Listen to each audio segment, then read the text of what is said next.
और शिवसेना वर्सेस शिवसेना का जो मामला था वो संविधान पीठ को अब भेजा जा रहा है। सुप्रीम कोर्ट ने 3 जजों की बेंच का जो बड़ा फैसला वो सुनाया है। अब 5 जजों का संविधान पीठ जो है वो इस मामले में सुनवाई करने जा रहा है। और रोहित, हम जानते हैं कि किस तरह से वहां पर सरकार बनी थी महाराष्ट्र में और एकनाथ शिंदे अब मुख्यमंत्री बन चुके हैं। पूरा एक तरह से सरकार पलट गई वहां पर।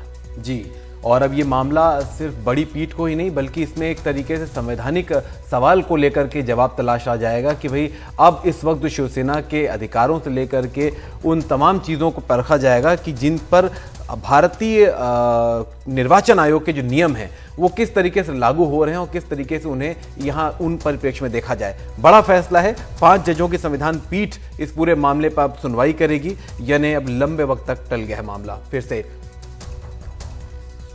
सुप्रीम कोर्ट ने चुनाव आयोग को गुरुवार तक कोई एक्शन ना लेने का आदेश भी दिया है यहाँ पर। और अब जो ये मामला जाएगा तब इसमें चुनाव चिन्ह वाला जो मामला है रोहित, वो भी सामने आएगा कि जिस तरह से चुनाव चिन्ह के सामने चुनाव आयोग के सामने जो चुनाव चिन्ह मामला है उसकी सुनवाई का मामला अब संविधान पीठ को भेज दिया गया है। और 3 जजों की बेंच के सामने जो था मामला अब वो 5 जजों की संविधान पीठ को भेजा गया है। सबसे बड़ा इसमें सवाल ये है कि आखिर जो विधायकों को लेकर के फैसला किया गया वो विधायकों को लेकर किया जाने वाला फैसला सही था या गलत, विधायक अमान्य थे या नहीं थे। अगर उनकी मान्यता नहीं थी तो फिर उस दौरान यानी शिंदे गुट ने जो फैसले लिए थे, शिंदे गुट के लिए गए फैसले मान्य होंगे या नहीं होंगे। अगर शिंदे गुट के फैसले मान्य नहीं होंगे तो फिर जो दूसरा गुट है यानी उद्धव ठाकरे का गुट है उसका हाथ ऊपर हो जाता है। लेकिन अगर शिंदे गुट को मान्यता मिल जाएगी अदिति तो फिर ये सवाल खड़ा हो जाएगा कि बिल्कुल इस वक्त उनके पास शिंदे गुट बार बार जिस तरह से आप भी बता रहे हैं बार बार यही दावा करता रहा है कि जो विधायक थे वो हमारे साथ थे, वो उद्धव ठाकरे से खुश नहीं थे, नाखुश थे और इसीलिए उनका साथ उन्होंने छोड़ दिया था। 5 सवाल तैयार किए गए हैं, 5 सवाल तैयार किए गए हैं सुप्रीम कोर्ट की तरफ से जो रखे जाएंगे इस पूरे मामले में। और उन 5 सवालों के जवाब तलाशने के लिए अब देखिए 5 जजों की बेंच इस पर पूरा फैसला लेगी। तो एक बहुत बड़ी खबर है। सबसे बड़ी चीज ये है कि एक नज़ीर पेश हो रही है। अगर ये जजमेंट जो आएगा सामने निकल करके आने वाले कई मामलों के लिए ये एक तरीके से नज़ीर का काम करेगा। आपको याद होगा कि इसके पहले भी कई मामले ऐसे आए हैं जिसमें अदालतों में जब पार्टियां गई तो उनके सिंबल फ्रीज हो जाते हैं या फिर आगे चलकर ये नहीं हो पाता कि आखिरकार ये पार्टी किसकी है। लेकिन इस बार जो मामला है वो कानूनी दांवपेच में इसलिए अदिति उलझ गया है क्योंकि ये विधायकों को लेकर के उनकी मान्यता को लेकर के जा रहा है। जी, और ये अपने आप में इसलिए भी अलग था क्योंकि पहली बार ऐसा देखा गया था। अक्सर हम देखते थे कि विधायक एक दल से निकलकर दूसरे दल में शामिल हो जाते थे और इस बार कोई विलय नहीं हुआ, किसी दूसरी पार्टी में वो गए नहीं।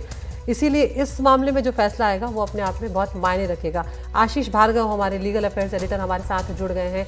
आशीष, सभी को इंतजार था कि इस मामले में जो भी फैसला आएगा वो एक नज़ीर के तौर पर माना जाएगा क्योंकि ये अपने आप में बिल्कुल अलग मामला था। लेकिन अब ये मामला 5 जजों की संविधान पीठ को भेज दिया गया है। क्या कुछ हुआ, विस्तार से बताएं।